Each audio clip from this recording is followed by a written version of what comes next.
My name's Madeline Danford, and I'm the founder of an organization called CRA Connections. And part of what we do is leadership coaching and change programs, including the training of executive coaches in Africa to the highest possible standards globally. Our partner, the Academy of Executive Coaching, is triple accredited. So our coaches are International Coach Federation, Association for Coaching, and European Mentoring and Coaching Council accredited. It's a joy to work with the Africa Leadership University on such a program.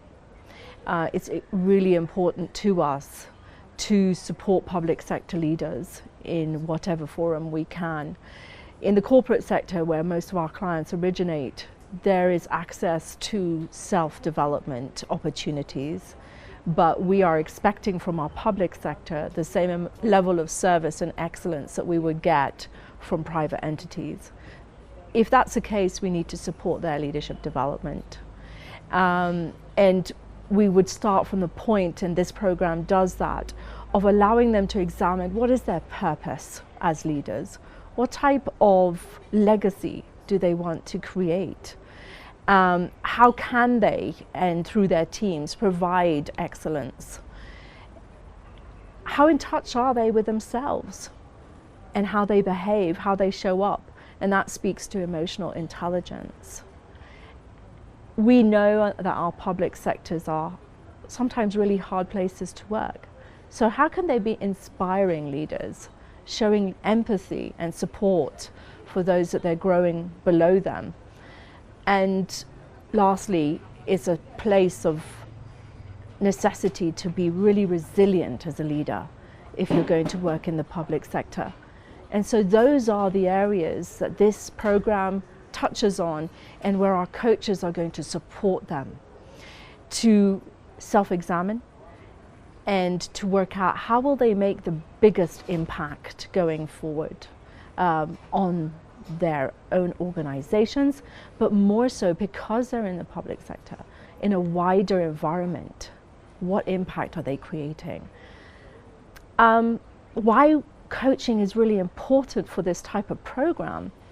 We know there's a lot of research that's been done that if you just have learning events, there's a very low level of transfer of learning back into that participant's workplace and life. So if we can support their learning and the modules on this program by having a coach work alongside them, that is a longer relationship and helps them take the learning and content from these modules and bring it to life, contextualize it for them into their actual work situations and scenarios. And so that's why our coaches are going to be here to understand each individual in terms of their specific objectives on their leadership journey, because they're not all going to want to work on the same objectives or be at the same stage in their leadership.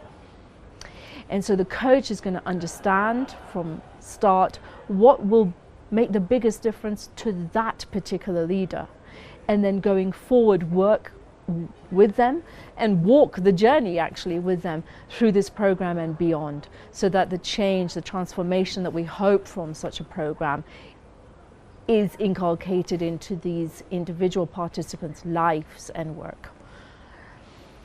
So it's a Pan-African program, and what's exciting about that for us, and we have put panels together to support donor-funded leadership development programs in the past that have worked across the African continent.